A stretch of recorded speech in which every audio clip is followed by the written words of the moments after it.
Welcome to BERYL Elites. This is Liz Howe with the BERYL Consulting Group. Abstract art today feels particularly dynamic, but also harder to read than ever. Our next guests are two lovely artists. Reid Stowe is a well-known adventurer and sailor.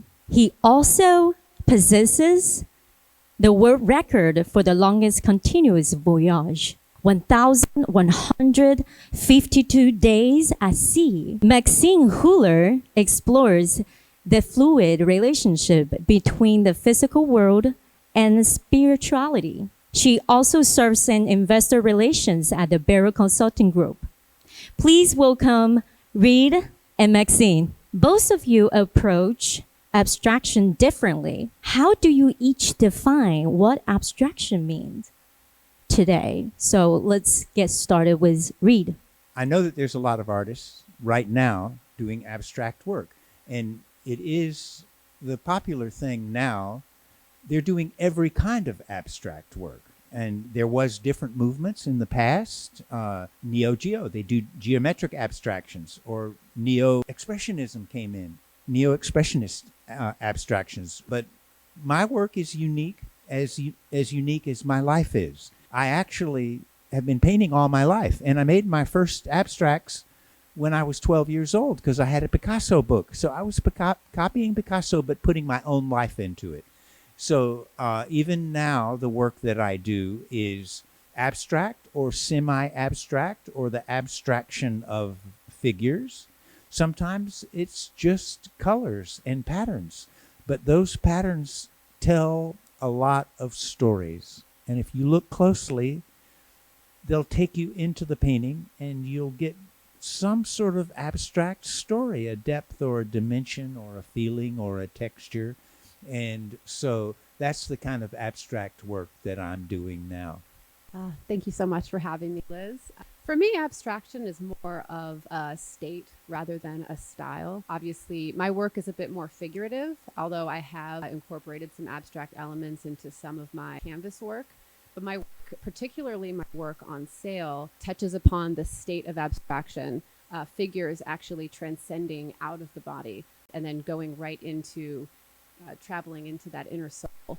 And what I really want to have as a goal for the viewer and collector is to really be able to relate to that and to really have the insight to want to dive in and experience abstraction on an internal, almost spiritual level.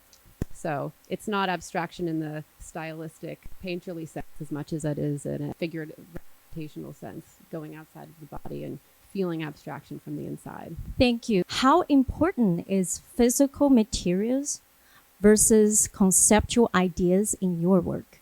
Because I'm a sailor and I'm a wild man out on the sea, and I'm tuning into the ocean in my boat, and I've always been painting. So when I ran out of artist materials when I was young and started sailing, I realized I could paint on old sails. And then the old sails spoke to me. And the roughness in the old sail that I got from an old sailboat, I could feel the hands of the men who were at sea patching this sail and sewing on a patch.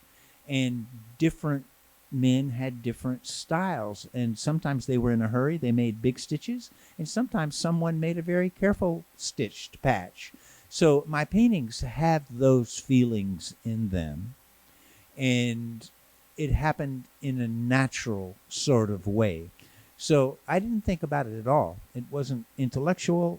It wasn't conceptual. It was more all about the materials and the materials that I'm using.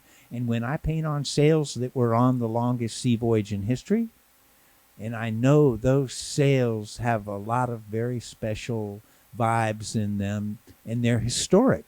Even if they're abstract, they're telling a story from the longest sea voyage in history. So material is much more important to me than the conceptual aspect of it. So for me, I would say that the concept and the material are very much intertwined. I also paint on sails that already have a history and already have a story long before they come into my hands, into my studio, where I begin conceptualizing what I'm actually going to paint onto them. And then The subject matter is, not to repeat the word, but transcendental. So they really play into each other. The object of this worn sail that has this historical kind of, this whole life before it even came to me. I don't know where it's been. Maybe that sailor or wherever it was used, it went somewhere I'd never been before. But then I paint on top of it these figures that transcend their own bodies and their own limitations. So I feel that, having that extra, painting it on a sail just adds that extra dimension of going somewhere where you haven't gone before. Exploration, transcending your, limits, going where you never thought you'd go. I totally agree with the idea of intertwined to both of them. Material can be itself of meaning and also the carrier of meaning. And so my next question is, how do collectors respond to that balance when making acquisition decisions? Well, I think the collectors that are drawn to me, they see the work, and my story is a large part of what attracts them to my work. They might hear my story. They might have heard my story before they came to see the work. If a collector or a private dealer is introducing my work to a collector, they'll tell them my story. So the collector is drawn to the story of how the art was made. So I think that the collectors know the story and like the story and identify with the story if they want the art. And that's how the art is. Those who collect my art or are drawn to the art or feel something, when I get any sort of visceral response, it's usually a process. I remember the last few times I actually did a visit. It's a process to introduce them to the work, because some of them don't quite understand right away that it's a sale.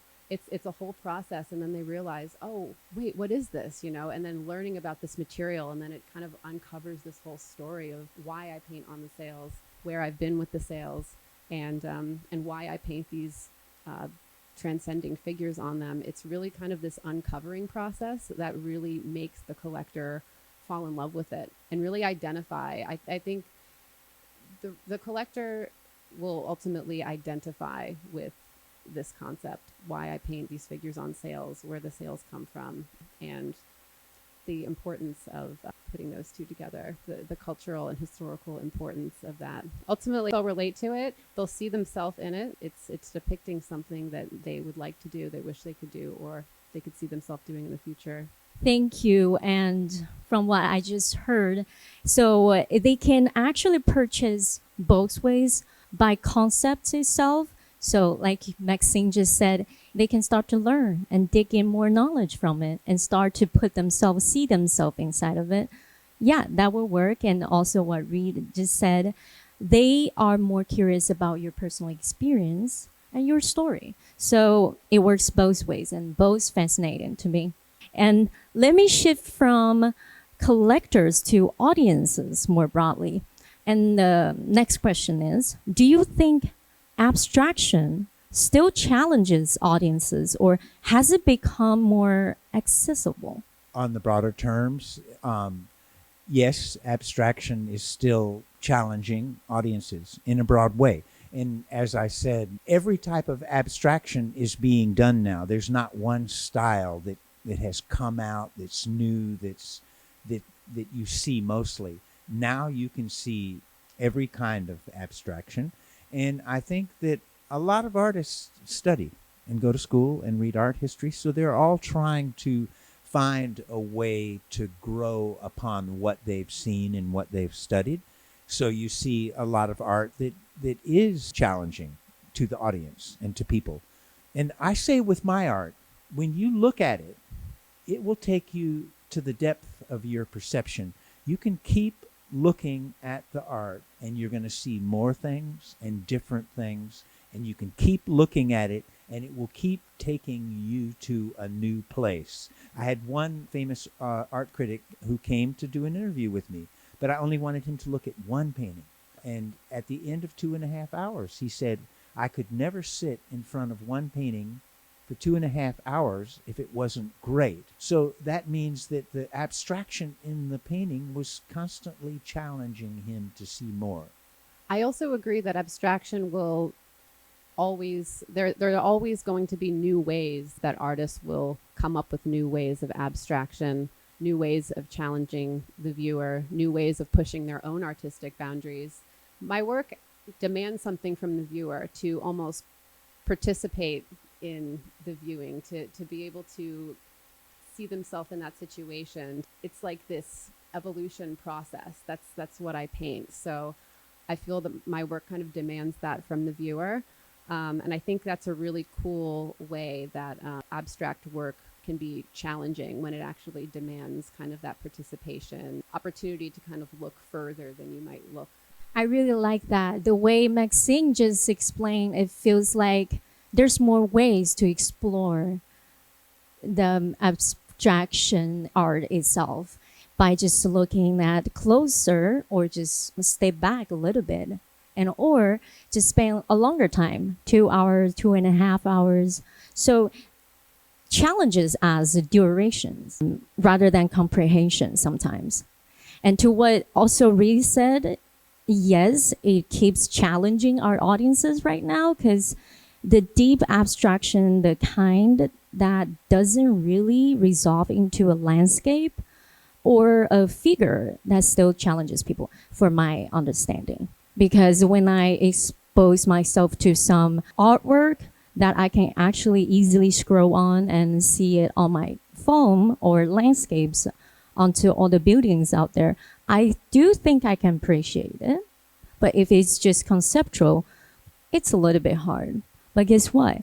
Given this platform, we have our new technology. While we're talking about all this dense conception, we can also see it. So I do think the technology right now will help us to understand it more. Let me bring this to a very practical collector question. How does scale, whether intimate canvas or vast environmental work, impact collectibility or long-term value? A small painting, intimate scale, the viewer has to get up close and look at it. They get very close and look closely. It's almost like a book, or you're viewing something, and then of course it makes your mind think. But large scale work, you can feel it with your whole body. If it's like landscape art, you're in it and your body feels the work. It's the same thing with big paintings, especially if they are like multi-textured, and if they're hanging and they have stress and wrinkles and movement in it, you feel it with your whole body. Well, obviously, smaller work is easier to collect and much easier to make. So most artists make small work. It's easier to collect and it's cheaper. Then big work is usually done by artists that have been painting longer, because they have developed the urge to paint bigger. It's not as easy to paint a big painting and get a grip on it and make it whole and make it work. And so big paintings are more challenging because they're big. Then it's hard to find a place to put it. Even though there's room on that wall there, a person who has a wall that big just doesn't have the idea that they can put a big painting up that's that big, because they haven't really seen many big paintings. So it's much easier to sell and collect small work. Big work has a fantastic impact. Making big work, not many artists are doing it. It's a wonderful thing to make big work. You really have to put yourself into it in a powerful way. I walk on my art, I climb on it, and I work on it over the course of many years. So it's got a lot in it, and I can do more with big pieces. I like that better. I agree. I love working big. And what's so great about big work is, for the viewer, you really give them this full-blown immersive experience. They can really just experience like the painting in all its glory and really become a part of it. It is harder to collect, of course. What I love about working on sales is there's flexible options when it comes to transporting them. You can actually fold them up, store them much easier. It's not like this giant panel that is, you have to figure out how to store it. Obviously, smaller work is easier to collect. It's a lot more accessible. You can, sell it at a lower price point, obviously, than a large scale piece. And The collectors of my smaller works are those who, obviously love the style, love what I'm doing. Maybe they don't have a space in their home for a large work, but the right collector that really loves the work we're doing now will hopefully invest in both the large and the small. It's about accessibility, functionality, what works for their space. If I go into a museum, I would like to see something really, really fantastic, no matter how big it is. But I do know I cannot bring it home. But if I just explore your artwork, when I see some very exquisite work, I really want to take it home. And that's what you too also mentioned. The small art has its fluidity, like people can buy it, and also it's easier to go back to the market as well. So my next question would be, what role does place, studio versus environment, play in your creative process? Okay, so I've been painting all my life. So of course you start in school and you paint at home. But then I started sailing as a teenager, and I always painted. So then I was making my paintings while I was sailing across the ocean, going to some place I've never been before. So I was painting during an action environment. I was painting, and that influenced my work. And then I would arrive in port, and I would climb on the shore and paint on the shore wherever I liked. I bring my painting supplies with me and paint on the shore. And as the years went by and I ran out of painting supplies and I needed to find sails to paint on, then I had big sails to paint on. So I'd spread them on the wharf, or I'd go into an empty warehouse, or I'd go on the beach and hang them between the coconut trees and paint right there on the beach. And I made an expedition to Antarctica, and I painted in Antarctica. Painted on some of the only big abandoned structures there. But I also carried my sails on the ice, and I painted like that. My painting, of course, and I've come to New York numerous times and had studios on the land, and I like to paint in studios too, but I just paint everywhere I go. Environment definitely does have an impact. We worked together, actually. We had a huge space in Chelsea where we would paint together, and that was so great because we were really able to lay out these big sails and make paintings as big as we possibly could. Of course, painted on the boat together. Big space is always better, of course. Being challenged with painting in smaller spaces is something I try not to get too bogged down by also, because I have managed to create big work in really tight spaces, and I'm always I don't see it as a deterrent, but more something as like an opportunity to challenge myself. How can I make the biggest possible painting in this tiny space? That's my mindset with that. But I also see smaller spaces as an opportunity to create more smaller work. Like, oh, maybe this is a good time to, create more variations, more smaller pieces. Thank you. And I think I just heard how the true artists, their drive to paint. You can paint at anywhere, anytime. If you go to different places, like you sell and then just paint right there, it has its geographic value. So that's what I think to make it really unique, and also add more value to your irreplaceable values. So this has real implications for me to see how each of your markets will evolve. So my next question is, where do you see abstraction heading in the next decades? If I'm going to speak about other people's abstraction and trends, what I've seen a lot happening in the New York art scene right now, which is really the capital of the art scene in the world, and people come here from all over the world to paint. And then some of the best work gets vetted by real professionals who look at art and are looking for new kinds of art and so forth. So I would definitely say that technology-assisted abstraction is a lot of what you're seeing. That's new abstraction, and it looks like things I haven't seen before. And in some ways it can look technological. In other ways it's just an abstract painting, but they've discovered ways to make it look new and different with the technology. And also for figurative work and representational work, a lot of AI technology is happening now and being shown. So I'll say that's a lot where it's going to go now, because that's a real popular thing right now. I agree that technology is going to play more and more of a role. I also feel in an ever-changing world, I mean, so many artists, they create their art as a way to respond to the events that are going on in the world. So as that continues to evolve and unfold over the next 10 years, I mean, who knows what the world is going to look like in the next 10 years, but I'm personally excited to see what art comes out of it, because right now is a very experimental time where we're being acquainted with new technology, and, as the world rapidly shifts, art will inevitably shift rapidly too. I feel for my practice, it's constantly evolving too. I see myself sticking to that theme, that transcendental kind of, with some spiritual themes as well. You never know what might inspire you to change course and paint something new. So I think that so many elements will change abstraction, and it's hard to see exactly where it'll be headed, but it'll be exciting to watch.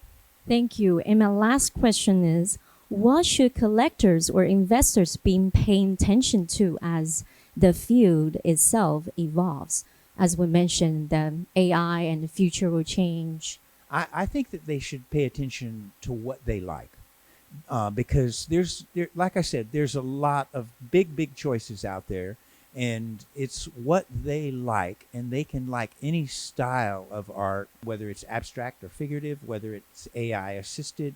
It's really what they like. Collectors who see art as a business, and they want to buy the art, and they want to know the price is going to go up, and they want to sell it. They're there to make money.